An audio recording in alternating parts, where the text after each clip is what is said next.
Deuxième partie de Frontal, votre rendez-vous politique dont le numéro de ce jour est consacré au Mali Adamang Touré. Le Mali est en guerre, dit votre compatriote Tiambel, et Gimbayara est en temps de guerre. Les situations sont exceptionnelles, dit-il. Mais ça, vous ne l'entendez pas du tout. Vous savez, c'est en temps de guerre qu'on a besoin d'un surplus de démocratie. Parce qu'en temps de guerre, il y a des activités militaires, lesquelles activités doivent être soumises à un contrôle accru parlementaire pour éviter des crimes de guerre. Il n'y a pas plus affligeant que d'être tué par l'armée de son propre pays. Et ce régime se livre à des crimes de guerre. Je suis l'un des rares politiciens maliens du sud du pays qui osent le dire. Mais délibérément? Délibérément du nettoyage ethnique au nord du pays. Ce régime a déchiré un accord de paix internationalement paraphé.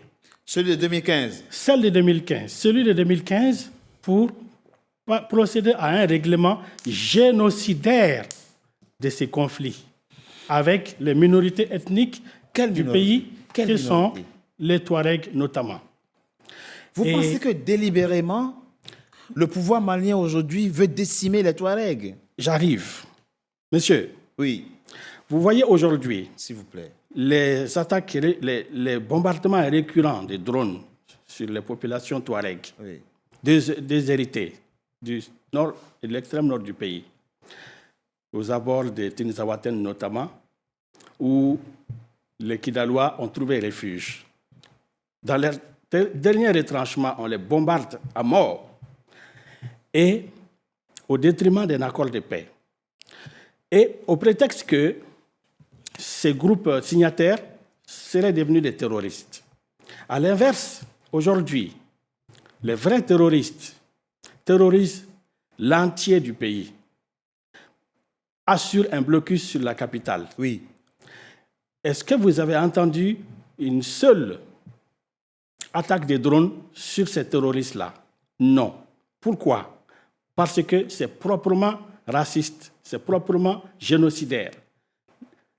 C'est criminel. Les crimes de guerre de ce régime est proprement raciste à plusieurs titres. Au sud du pays, où l'on peut localiser les terroristes, les groupes extrémistes, djihadistes, ceux qui organisent le blocus affiliés à Al-Qaïda, oui, eh bien, ils ont des drones. Pourquoi ils ne les bombardent pas? Parce que, en bombardant des drones sur des populations du sud, ça se verrait tout de suite au sud. Alors là, c'est comme ça que ces drones font des victimes civiles.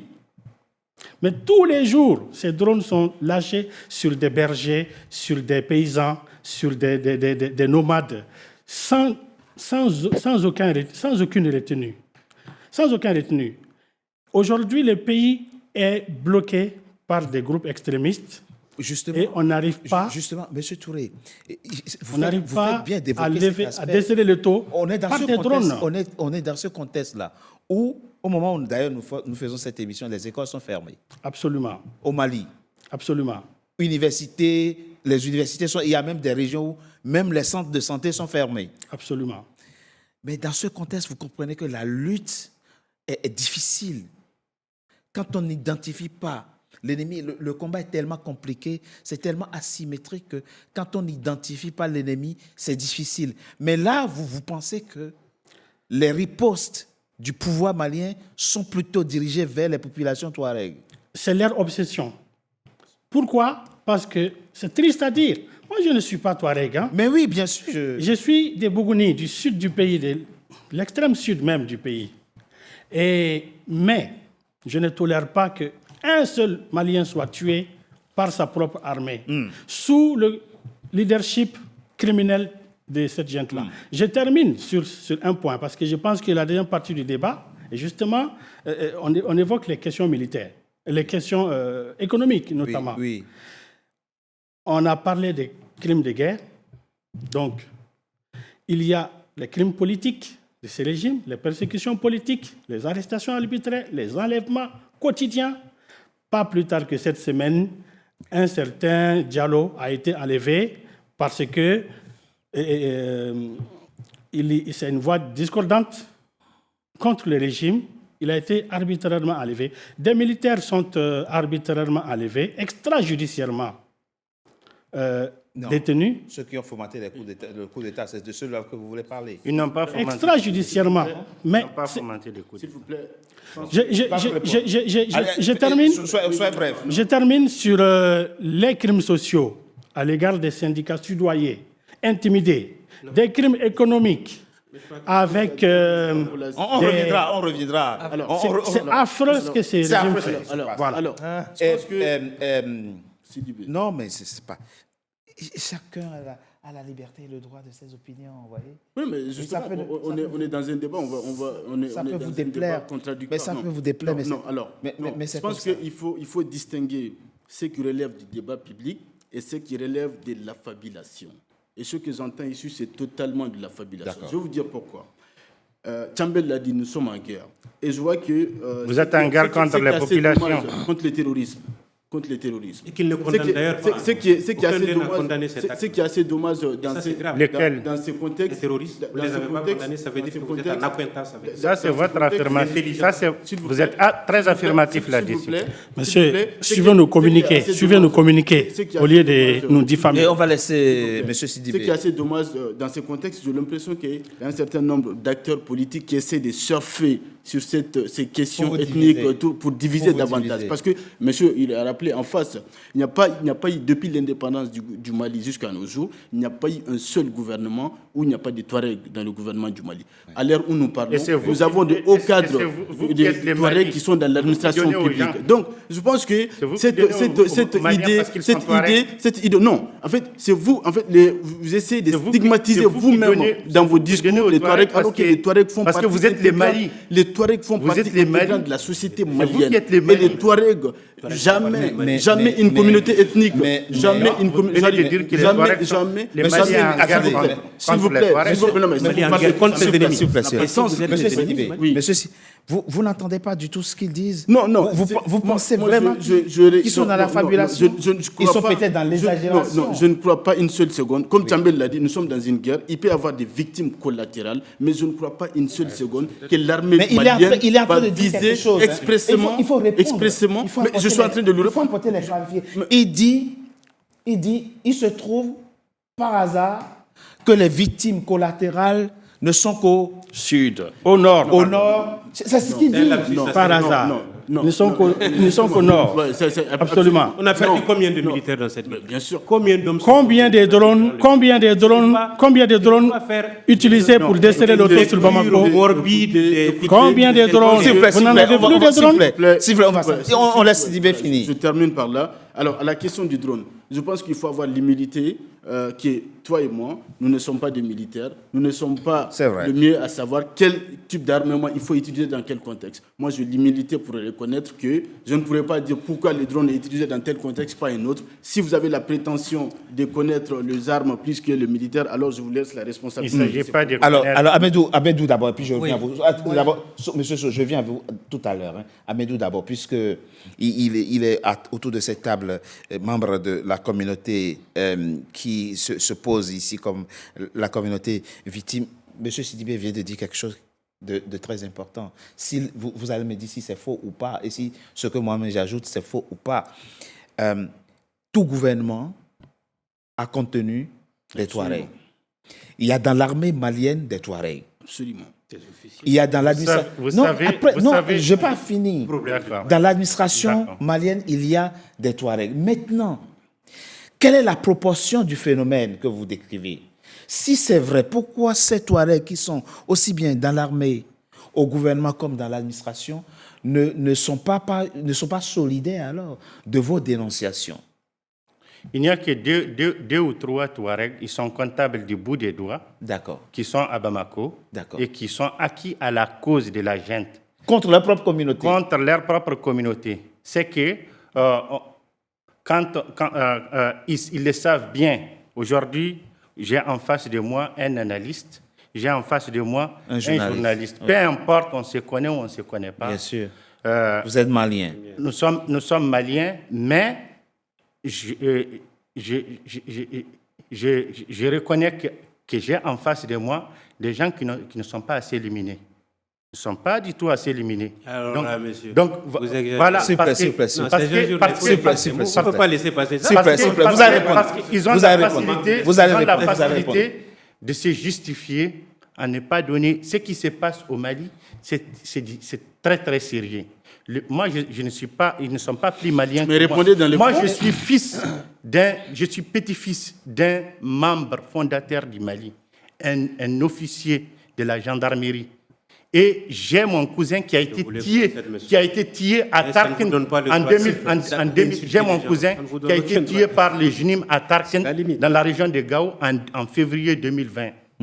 Donc, ils disent que nous ne condamnons pas le terrorisme. Le terrorisme a vaincu l'armée malienne en juin 2009, lorsque les colonels Lamana et Hamma ont été tués et que la Mauritanie est venue en 2010 faire des opérations dans le nord de la région de Tombouctou, à Hassissidi, et que l'armée malienne est restée dans une position laxiste.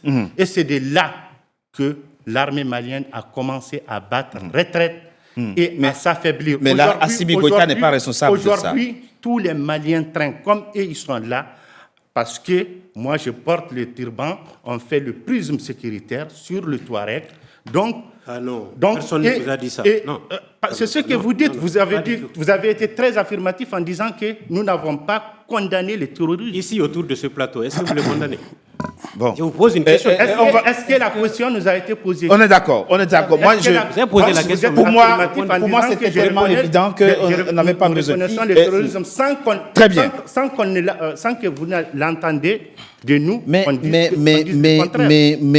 avançons, parce que il y a, oui, mais attention, monsieur, s'il vous plaît, excusez-moi, monsieur Sow, je constate que la lutte contre le terrorisme au Mali, au lieu de vous souder, a fini par vous fragmenter, par vous fracturer. Qu'est-ce qui s'est passé? C'est une très bonne, excellente question que je vais répondre en 1 minute ou 2. Et vous savez pourquoi ces militaires-là ne vont jamais gagner cette guerre contre le djihadisme ou le terrorisme? Mais ce n'est pas votre souhait. Alors, attendez, je vous explique simplement pourquoi. J'explique simplement pourquoi ils ne vont jamais gagner cette guerre. Contre le terrorisme. Nous sommes aujourd'hui le 7 novembre 2025. D'accord? Nous sommes aujourd'hui le 7 novembre 2025. Bamako est encerclé. D'accord? C'est faux. Bon, ok, bon, on verra. C'est faux. D'accord. Mais quand même, pourquoi ils ne vont jamais gagner cette guerre contre les djihadistes? Tout simplement parce qu'ils ont assimilé toutes les populations du Nord aux terroristes. Moi, je suis Peul du centre du Mali, d'accord? Lui, il est Touareg du nord du Mali. C'est-à-dire que depuis toutes ces années, avant même ces militaires-là, depuis Ibeka, d'accord? L'armée a stigmatisé les populations du Nord. Il les tue comme des mouches régulièrement. C'est-à-dire que nous, ils ne sont pas plus maliens que nous. Bien sûr. Nous sommes des intellectuels, d'accord? Nous connaissons parfaitement le Mali.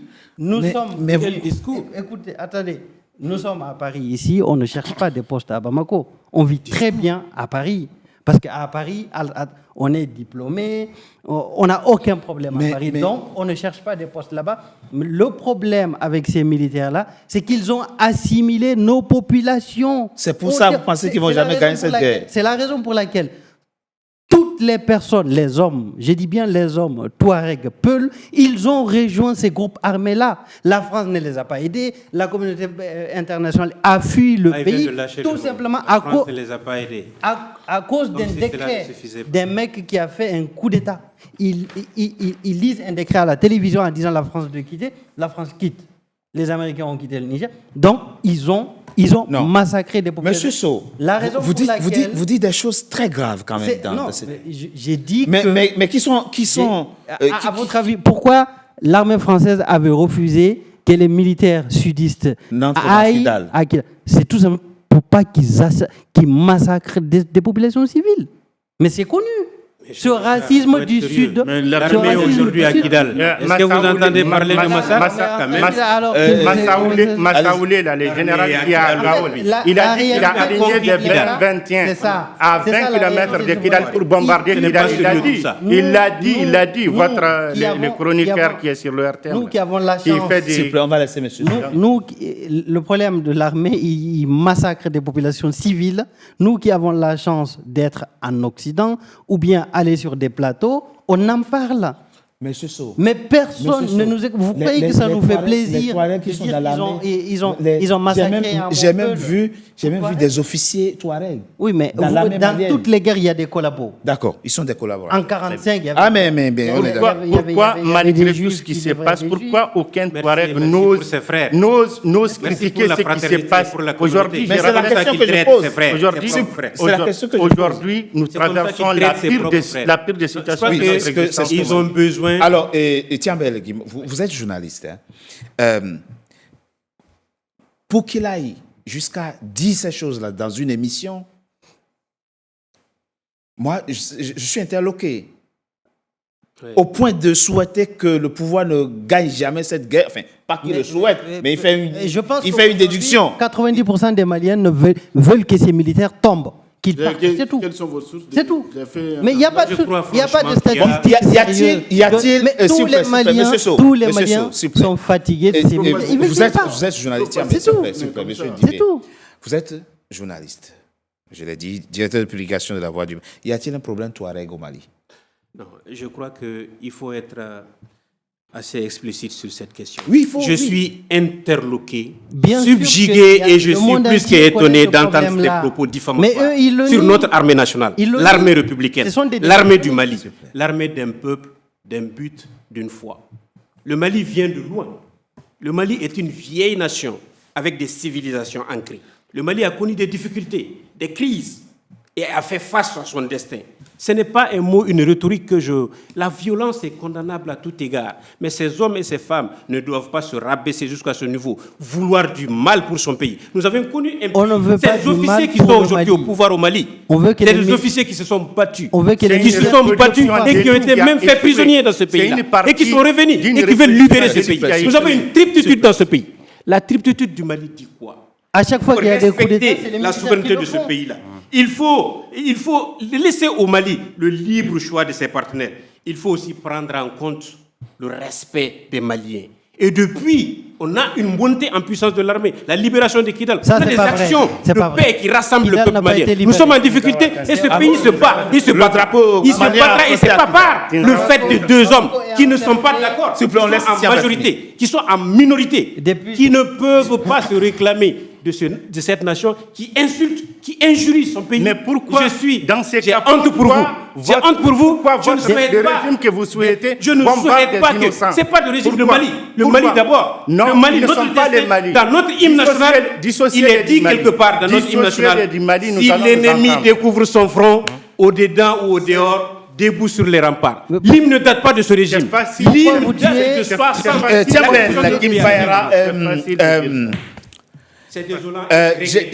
J'ai posé la question, mais vous n'avez pas répondu à la question. Est-ce qu'on peut, de façon sereine et à tête reposée, aborder la question si nous avons, au moment où nous sommes en train de faire cette émission, un problème Touareg au Mali? Non. Non, jamais. Non, il n'y a pas de problème Touareg au Mali. Mohamed Agamani a été Premier ministre dans ce pays. Il y a plusieurs Touaregs qui sont dans le gouvernement. Gamou dirige la ville de Kidal. Et vous en comptez des Touareg. Il n'y a jamais eu de question Touareg, ni de question Peul, ni aucune question ethniciste au Mali. Donc on ne peut pas résumer les préoccupations, la problématique. Ils ne me laissent pas parler, alors qu'en réalité, je vous ai écouté. Je vous ai écouté dire des propos diffamatoires. Je vous ai écouté avancer sur un terrain d'injure de votre pays. Et j'ai honte pour vous. Et j'ose imaginer que vous allez regarder le peuple en face, répéter ces propos-là. Vous qui tuez le peuple, est-ce que vous pouvez regarder le peuple? Je propose qu'on marque une coup de pause. On se retrouve dans quelques instants et que les esprits se calment. On se retrouve dans quelques instants pour la troisième et dernière partie de notre émission. Tout de suite. NCA, désormais sur Free. Après son intégration au bouquet Canal+ Afrique, Canal 9 et Canal 573, NCA poursuit son développement et vient d'intégrer le célèbre bouquet Free TV, Canal 426. La chaîne panafricaine renforce ainsi son ancrage aussi bien en Afrique que hors d'Afrique. Le développement de NCA, c'est vous, nos téléspectateurs à travers le monde. NCA, la chaîne panafricaine de référence.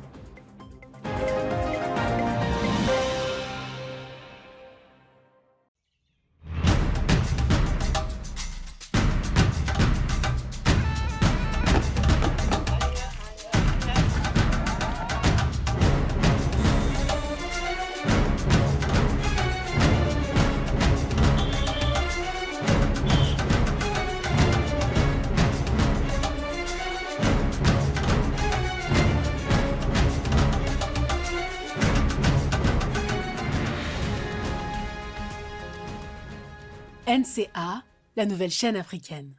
NCA, the New African Channel.